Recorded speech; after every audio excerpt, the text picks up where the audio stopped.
All right, good afternoon. It's 12 noon on the dot here in Pittsburgh, PA. Hello to everybody on oneBURGH, oneBURGH.com, the oneBURGH Facebook page. I'm Brian Carruthers. To my left or my right, depending on how you're looking at it, is my best friend, your sports ginger of oneBURGH, Ed Troop. What's going on, my man? Good afternoon, and it's another week that was in the Pittsburgh area. These weeks just fly right by. Yeah, it's been a busy week, a lot going on, and we're going to get to all the top stories and news events that's happened in Pittsburgh. If you're out there on your lunch break or watching this at some point, make sure you comment so we can bring you into the conversation and see what you think about those stories as well. Hey, here's the first story, and obviously you can tell I'm in a car right now. Guess where I'm at? I was gonna. You told me to start the show off by asking you where are you located. This is back-to-back days that you've been so busy you've had to take the show in the car from the road. Yesterday you were near Scally's Golf Course, which isn't a sponsor, but we welcome them as a sponsor. We love them. In Moon Township. So today I'm looking in the background there. I see cars going through. It looks like, and let me see. That looks to me that you are near the west end of Pittsburgh. I'm guessing not too far from Banksville Road. No, I'm sorry to tell you, but I am. Can I switch my camera around? Yeah, I am outside the Allegheny County Jail. Oh, man. So, dude, I hope you're not in trouble. Is everything okay? I'm visiting your mom. Tell her I said hello. Tell her I never got her birthday card. That's why I haven't talked to her. No, I'm heading to West Mifflin for a meeting, and I was in the city, or I'm sorry, I was on the Parkway. I knew we were going to go oneBURGH one week, and I had to get off. And so I got to be honest with you. There's a lot of strange characters outside the jail.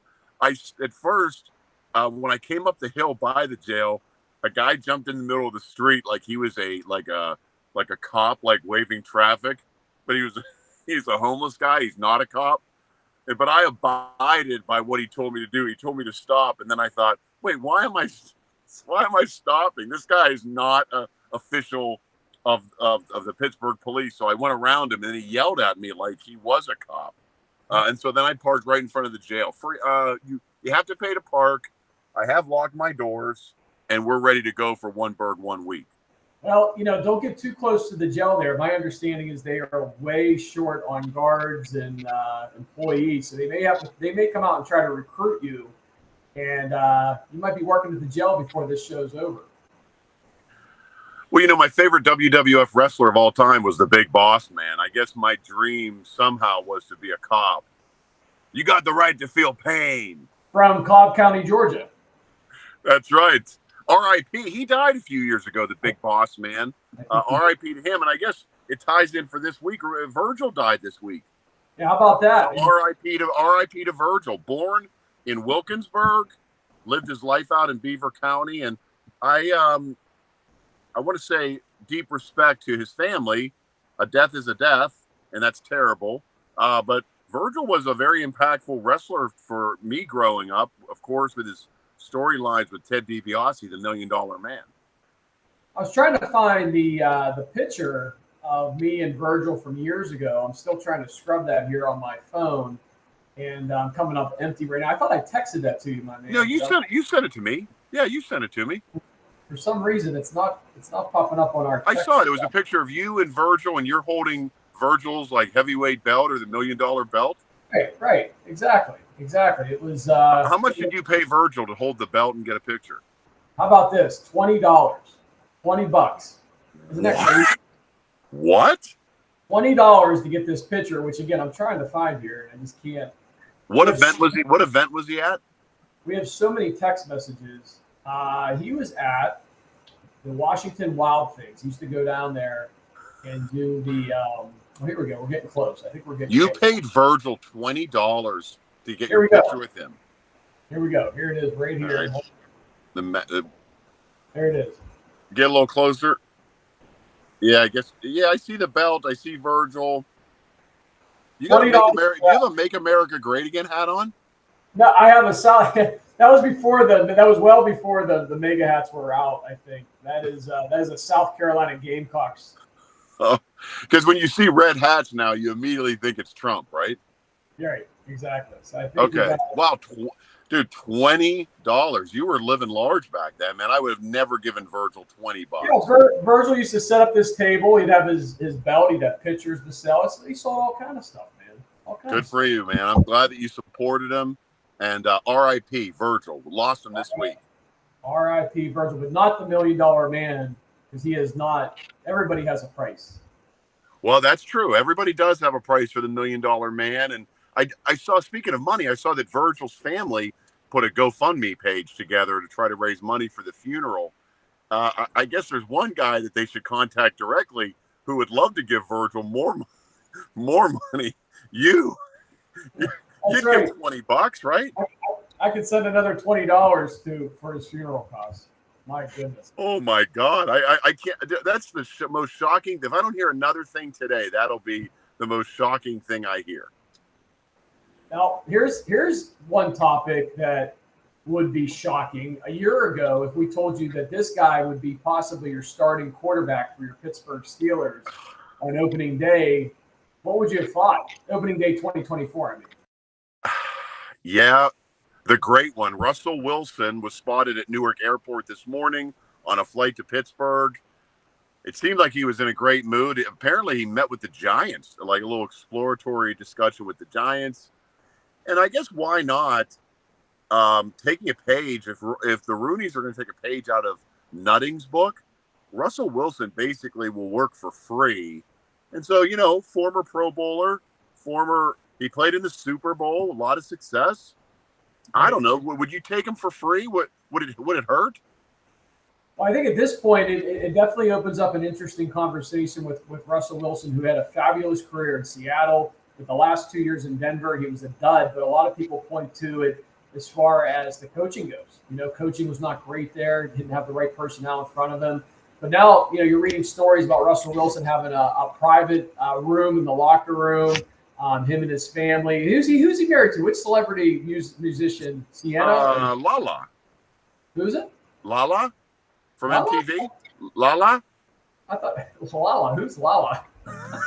I thought he's married to Lala. Or is he married to Lala? She was on MTV. Let's do it live on the air. Ready? Okay, let's find out who he. Who is Russell Wilson married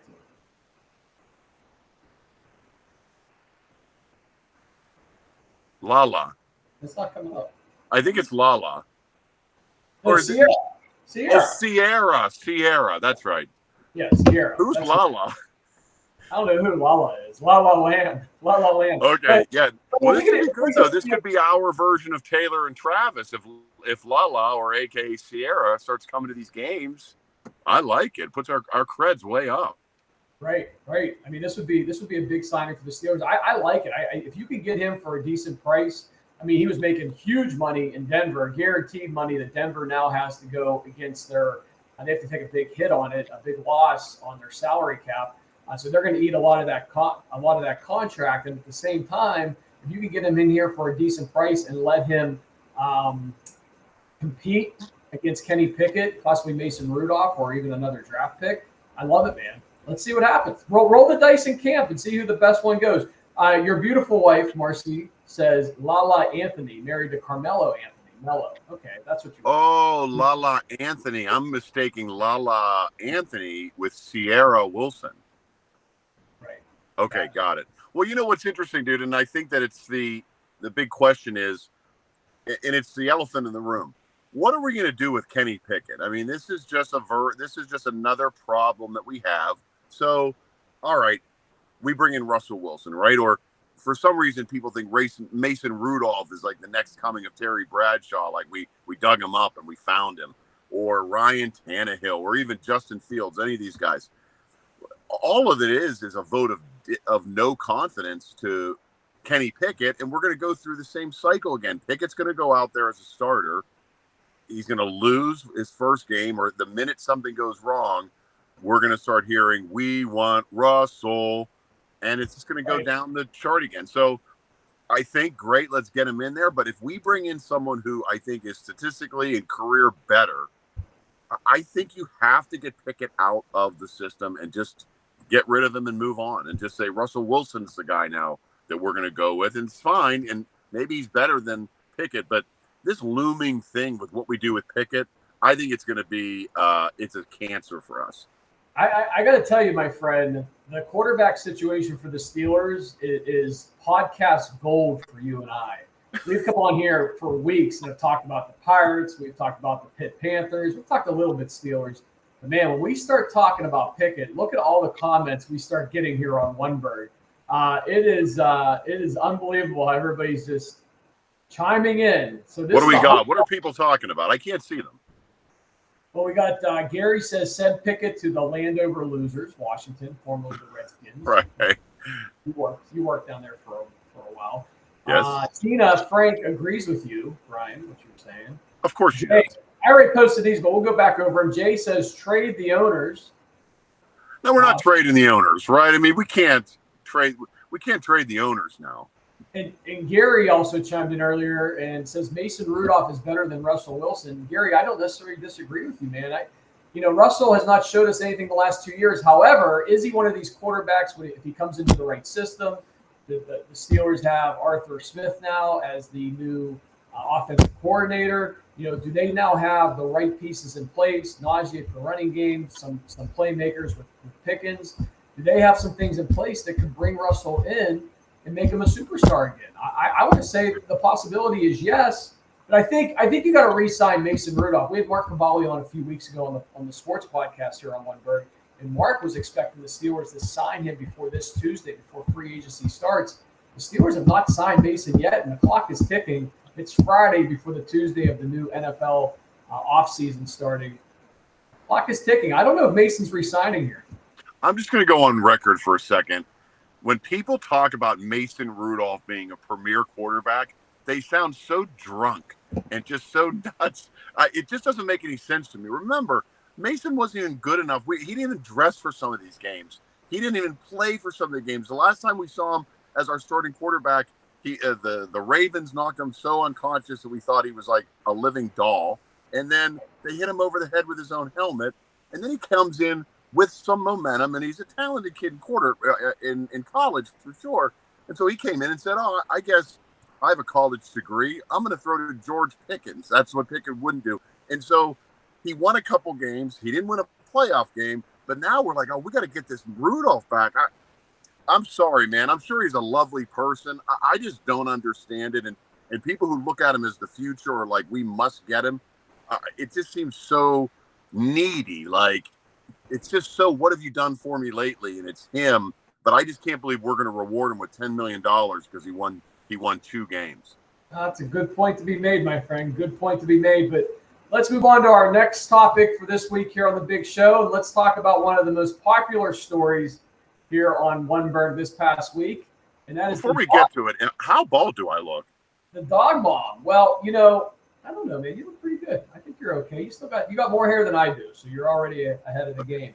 But Brian, talk to us about the story that you have on oneBURGH about the dog mom who was attacked by a bear. Let me tell you, I've seen this all week long online. Yeah, I've really yet to read the article. I just stare at this picture that you keep posting. Well, look, there's this lady, and her name is Leanne, and I believe it's Galante something. So Leanne was attacked by a mama bear in her backyard. She let her dog out to pee. She went out there. There was 3 cubs and a mama bear. Next thing you know, Leanne's on the ground. The bear's chewing on her head, biting her arm. I mean, really, I'm not laughing because it's funny. It's terrifying when you think about it. They got away, and there's some controversy now. Not everyone is happy. It's not a feel-good story for everybody because the Pennsylvania Game Commission put the bear down because it was too aggressive when they showed up. And a lot of people, the arguments can happen. Should they have put the bear down? I don't know. I'm not a game commissioner. It seems like it was just doing what it does, but it was in that yard and whatnot. I'm just happy that Leanne has survived. And man, imagine the PTSD of like surviving a bear attack like that. That'll be pretty scary, man. Well, God bless her. That is pretty remarkable. Have you ever seen the movie with Leonardo DiCaprio? What's it called? The Reverend? Yeah, is that when he has sex with the bear? No. The bear destroys him, breaks his back. Oh, really? That's the whole point of the story. He's out, hunting. This is back in like the 1800s, right? He gets attacked by a huge black bear. I mean, like, 900-pound black bear in the middle of the forest, Okay. attacks him, breaks his back, basically leaves him for dead. And the whole crew that's with him says, dude, we can't help you. We're just going to leave you here to die. And they leave him. What? Those that have seen the movie. Wow. And does he live or does he die? Well, it's a whole story, man. He basically brings himself back to being able to function and heal. And then, of course, he goes after these guys. Why didn't the bear finish Leo off? I don't know what caused it. I can't remember. It's a great movie. Highly recommended for anyone that hasn't seen it. But who was the guy that to stay one? What I thought you were going to tell me, and I don't know why I said Leonardo had sex with a bear. I apologize to children listening and people who expect more from me. But I thought you were going to tell me that he got in bear skin and stayed alive because it kept him warm. Was that something else? I think that's the same movie. I think he actually does put on, like, maybe he slays the bear at some point too. I'm not sure, but I do remember a scene where he puts on some type of thing to keep warm in the winter. And the other thing, back to Leanne out in Butler County getting attacked by the bear. When I first read this story, and there's a couple things. One, she's messed up, and I've looked up her normal Facebook page. She's a beautiful woman, has a lovely family. Looks very different than the woman who's in the hospital room after the bear attack. Like, I can't believe they let reporters in to take pictures of you. If I'm attacked by a bear, I'm not letting David and Peggy in to take pictures of me. I'm a disaster. I'm on the other side. If Peggy Finnegan or David Johnson showed up in my hospital room, I'd be like, come on in. I've wanted to meet you guys my whole life. I mean, I'm barely alive because a bear almost ate me, but I want to meet you, Peggy and David. I've been watching you since I was 6 years old. Come on in. Wait a second. Hold up. Just on that, let's maybe use somebody else, because if David and Peggy show up, WPXI has the most salacious people that comment as like witnesses to the story. So if David and Peggy are there and they talk to you, they're talking to your neighbor who's going to go, yeah, Ed Troop was always out there feeding them bears. I'm not saying it's his fault, but he's been drinking. I mean, that's like the WPXI classic right there. I mean, that's 101 if you work for WPXI. Find the crazy neighbor. That's the only thing missing from this story is some type of Yinzer quote from Butler County talking about this. Yeah. The other, they'll find him. But the other part I wanted to say was the visual, and again, all love to Leanne. I'm so glad she's going to survive, and she's going to go on a cruise next month, and it's all good. All I could think of was John Candy in The Great Outdoors with that bear on top of him, smashing him up and down. Big bear chase me. Big bear chase me. Dude, you and I think so much alike. I was trying to get that in. That was my next comment to you, was the other big bear attack that I remember outside of that movie with Leonardo was John Candy in The Great Outdoors, the old 96. Big bear. Which is a great movie. Aykroyd's like, what's he saying? What's he trying to say? And of course, Dan Aykroyd, is it Dan Aykroyd or who picks up the shotgun lamp, shoots it, and the light bulb is the bullet, hits the bear in the butt, blows off all his fur, and then he starts running out of there. I mean, what a tremendous movie. Dan Aykroyd. Oh, it's so good. Oh man, how many people who are friends with Leanne who was attacked by the bear? How long do you have to wait before you start sending the gif of Candy being smashed by that bear in The Great Outdoors to her? I give it a day. Once I find out that she's going to survive and live, I'm sending that to her like every minute. By the way, recently, we'll take down her picture. I felt like we had it up way too long. Recently, I read something online, my friend. Did you see that? Speaking of John Candy, Dan Aykroyd in The Great Outdoors, there was a theory out there that there were 3 movies that connected Dan Aykroyd's character from The Great Outdoors. You know, he's like a cheesy, investment salesman or something. Yeah, right. He's there to scam John Candy and his wife out of money, and then he feels bad. He comes back, the whole thing. They said that character in that movie can be linked to Tommy Boy. Dan Aykroyd and Tommy Boy is the salesman that buys Callahan Auto brake pads. Remember that? Yeah, right. And then Dan Aykroyd shows up in 50 First Dates with Adam Sandler and Drew Barrymore as the doctor in the Callahan Mine Institute in Hawaii. So they connected all 3 of those characters, that he went from being a cheesy ripoff salesman to owning his own business for Callahan, Otto, and Tommy Boy. But the Wow. third part of that is then he finishes his life off as a doctor, which is a far stretch. Because ironically, in the movie 50 First Dates, I've never seen the movie. Oh, you got to see the movie. You got to see the movie. Drew Barrymore has short-term memory after being in an accident. She don't remember Adam Sandler. It's a great movie. You and your wife watch it this weekend. Have a little romantic comedy evening. Good movie. Wait, this isn't the one where they go to Fenway Park, is it? No, that's another one. That's 60 First Dates. Oh, wait, they made one called 60 First Dates. Okay, great. That one's a good one too. That's with Jimmy Fallon. Oh, that's right. That's with Jimmy Fallon. My bad. It's another good one. Very good. So the tie-in with Dan Aykroyd, that's interesting. Great character in The Great Outdoors, and I'm going to look into that. Great character in Tommy Boy as well, and a good actor in 50 First Dates. So it all gets tied together. You know, Ed, I can stick my head up a bull's ass and look at its meat, or I can just take the butcher's word for it. Well, whatever. Remember that? Yeah, great movie. Dude, tremendous movie. Well, hey, let's talk about the other big story on oneBURGH this week, my friend, was this that's happening around. Are you excited for the all-nude bowling event? This is the second year that the Pittsburgh Naturalists or Natural Society has put on this naked bowling. It's at Kraft and Ingram, which is out in my neck of the woods near the airport.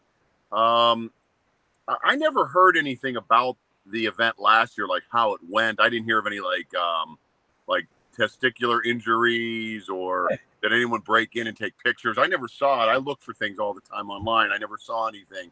I'm not a nudist. I don't think I look good naked. I'm not comfortable. I'm not a never nude. Like some friends of mine never are nude. I'm not against being nude. I don't think I particularly look good nude. I don't like being nude. I definitely would not like to bowl with other people who are naked. It's not part of who I am. Well, you know, my friend, I've lost over 100 pounds recently. Yes. That's what you're supposed to say. Congratulations. Thank you. Well, congratulations. Thank you.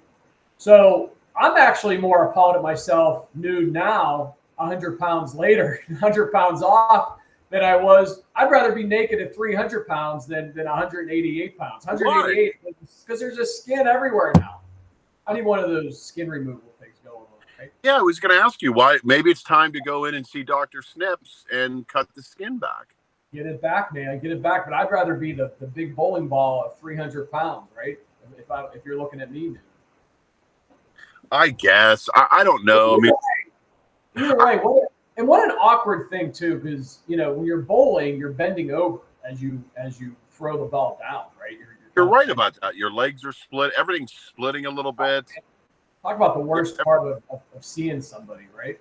And then what about if you suck at bowling? What if you do grandma style where you go with two arms and you have to roll it between your legs?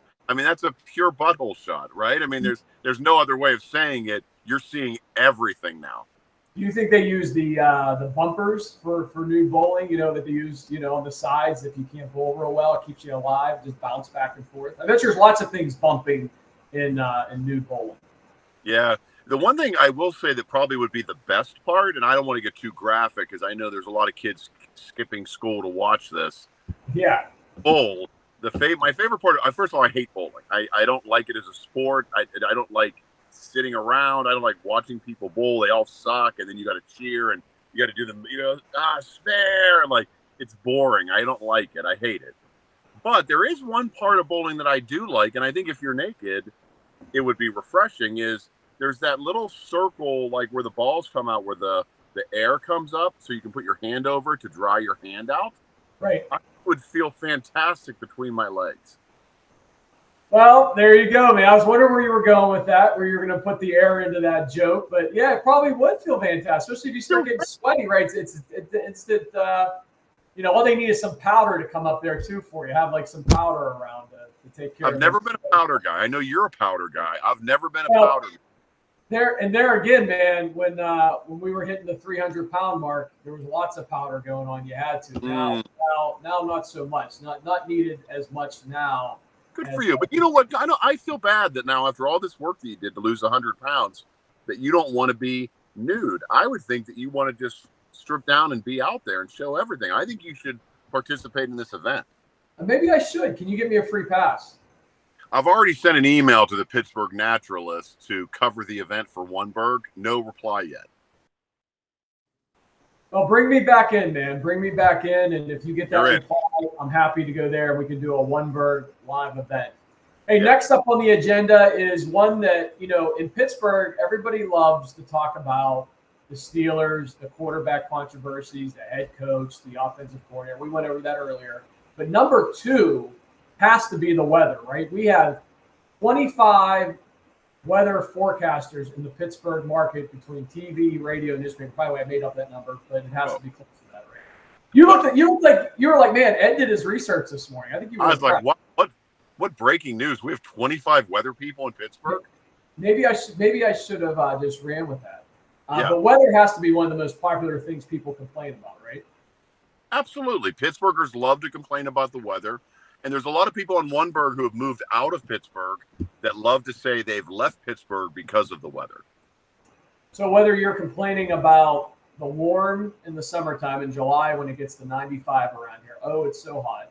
Or the most popular one is the wintertime. And I feel like Pittsburgh's kind of 50-50 on this. There's some of us that hate winter, hate the cold, and love this warm stretch. We've now had back-to-back winters, 2 winters in a row with hardly any snow.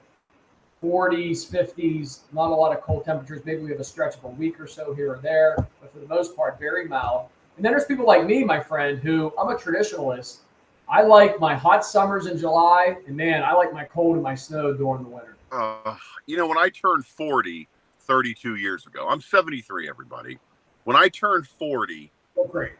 Thank you, by the way. Thank you for saying that. You look great. When I turned 40, something clicked where I started to hate cold, and I do hate cold. So I hate wind, I hate freezing rain, I hate snow, I hate all of it.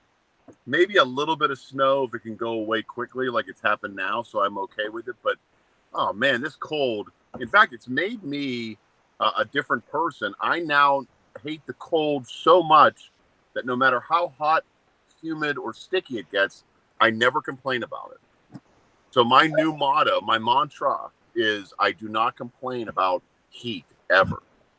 So you'll take the heat of the summer all year long if given the opportunity. Yes. Well, it's interesting because when you made this post on oneBURGH.com, and by the way, everybody check out oneBURGH.com, also oneBURGH on Facebook and YouTube that you're currently watching us on right now. But yeah, definitely check it out, and you'll see a lot of comments. And like I said, man, they're 50-50. Some people are like, man, when I was growing up, there was 12 feet of snow. I used to walk through to get to school. Of course, our parents always talked about that. But we who love snow, people that don't live in snow. Exactly. Those people who are in Florida will go, oh, I miss being in Pittsburgh. That great Pittsburgh weather. It's so fun, and so it's not. It's cold. There's nothing fun about cold, and this has been a great winter for it. So this has been a fantastic Pittsburgh winter. Exactly what I want. Now, the planet is dying. That's the part we don't want to talk about. But the planet itself is on life support. It shouldn't be this warm right now. But I don't know, man. Isn't it too late? Our great-grandkids, they're going to be born in hazmat suits. They're not going to be able to enjoy anything. They're going to have to go from building to building. There'll be tunnels to avoid any even visual with the sun, because the whole thing's going to be destroyed. But I'll be gone. I'm 73 years old. I'll be out of here. That's right. It's the next generation to worry about, as they like to say, right? Look how smart the next generation is. They'll figure it out.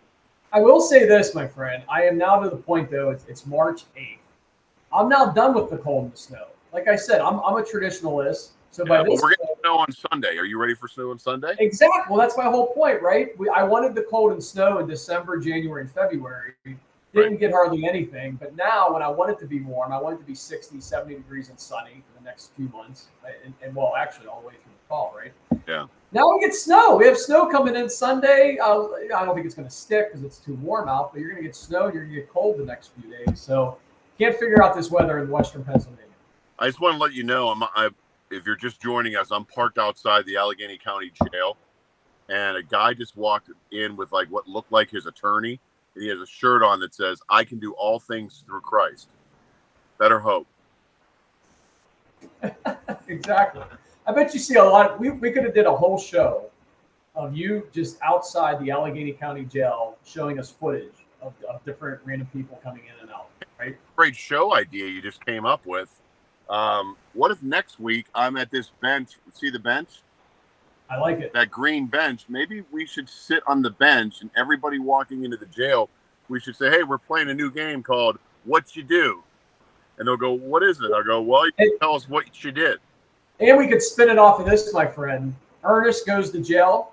It'd be Brian goes to jail. Brian visits the jail. There you go. Couldn't survive jail. Hey, Brian. I'm 6'5", 280 pounds. The reason I can't survive in jail is on day one, people are going to either try to beat me up or sex me up. They want to go after the biggest person to let the jail know that they're not intimidated. And look, I'm the wimpiest person you'll ever meet. I'm such an easy mark, but they're going to say, "Oh, go after the big guy, kill that guy, so we can show everyone how tough we are." I wouldn't survive in jail a day. Well, we're gonna have to end on that, my friend. Favorite story of the week. We did the Russell Wilson coming to Pittsburgh, the all nude bowling, the dog mom, and the warmest winter ever. I'm gonna say the dog mom was my favorite story this past week. I agree. The lady who, Leanne Galanti, the dog mom that was attacked by a bear, we salute you. And best story of the week, we do have an article on oneBURGH.com if you want to check it out, saying that Leanne is the hero that Pittsburgh didn't know we needed. I love it, man. I love it. Check it out. Anything else before we wrap up? Well, thanks, Ed. Thanks, everybody, for checking out oneBURGH 1 week. More fun to come. The fun never stops here. Never get off the internet. Never get off the computer. Keep watching oneBURGH. Ignore your family and friends. Quit your job and stay here. We'll see you next week, everybody. See y'all.